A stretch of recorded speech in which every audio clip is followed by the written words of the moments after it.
Hi friends, welcome back to my channel Sona's Cooking Journey. இன்னைக்கு நம்ம சேனல்ல sweet corn recipe தான் பார்க்க போறோம். நான் இன்னைக்கு ரெண்டு டைப் ஆஃப் ஸ்வீட் கார்ன் பண்ணியிருக்கேன். Classic butter corn and spicy masala corn. I hope இந்த ரெசிபி உங்களுக்கு பிடிக்கும்னு நினைக்கிறேன். வாங்க எப்படி பண்ணலாம்னு பார்க்கலாம். அதுக்கு நான் இன்னைக்கு ஃப்ரோசன் கார்ன் தான் எடுத்திருக்கேன். ஃப்ரோசன் கார்ன் எடுத்து நான் இந்த மாதிரி ஸ்டீமரில் போட்டு ஸ்டீம் பண்ண போகிறேன். உங்களுக்கு வேணால் நீங்கள் பாயில் பண்ணி கூட எடுத்துக்கலாம். நான் இன்றைக்கி ஸ்டீமரில் தான் ஸ்டீம் பண்ணி எடுத்துக்க போகிறேன். ஒரு 5 minutes இதை மூடி போட்டு வச்சு அது குக் ஆகிடும்.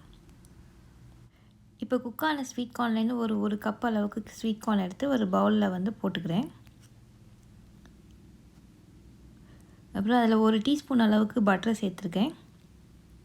தேவையான அளவு உப்பு, கொஞ்சம் பெப்பர் பவுடர் சேர்த்து இது எல்லாத்தையும் நல்லா மிக்ஸ் பண்ணி விடுங்க. நல்லா இது பட்டர் வந்து மெல்ட் ஆகி நல்லா க்ரீமியாக வர வரைக்கும் நல்லா கலந்து விடணும்.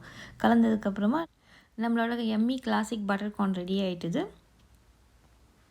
இப்போ நம்ம அதை ஒரு கப்பில் போட்டு சர்வ் பண்ண வேண்டியதான். நான் இன்றைக்கி பேப்பர் கப்பில் சர்வ் பண்ணுறேன். ஏன்னா கடைகள்லேயும் பேப்பர் கப்பில் போட்டு கொடுப்பாங்க. ஸோ அதனால் நான் பேப்பர் கப்பில் சர்வ் பண்ணுறேன்.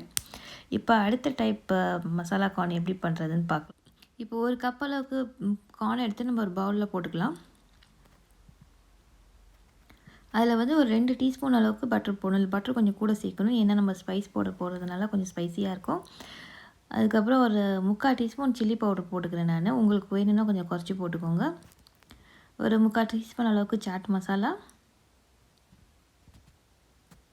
2 டீஸ்பூன் லெமன் ஜூஸ், அப்புறம் உப்பு தேவைக்கேற்ப. இப்போ போட்டு இதை நல்லா நம்ம மிக்ஸ் பண்ணி விடணும். இந்த பட்டர் வந்து நல்லா க்ரீமியாக ஆகிற வரைக்கும் நல்லா மிக்ஸ் பண்ணிக்கிட்டே இருக்கணும் நம்ம.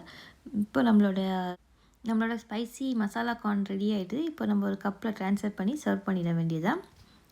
இந்த 2 ரெசிபியும் வீட்டில் ட்ரை பண்ணி பாருங்கள். உங்களுக்கு பிடிச்சிருந்ததுன்னா லைக் பண்ணுங்கள், கமெண்ட் பண்ணுங்கள், உங்கள் ஃப்ரெண்ட்ஸுங்க கூட ஷேர் பண்ணுங்கள். மறக்காமல் என் சேனலுக்கு சப்ஸ்கிரைப் பண்ணுங்கள். கூட இருக்க பெல் பட்டனையும் ப்ரெஸ் பண்ணுங்கள். இன்னும் ஒரு நல்ல ரெசிபியோடு மீண்டும் சந்திப்போம். தேங்க்ஸ் ஃபார் வாட்சிங். பாய்.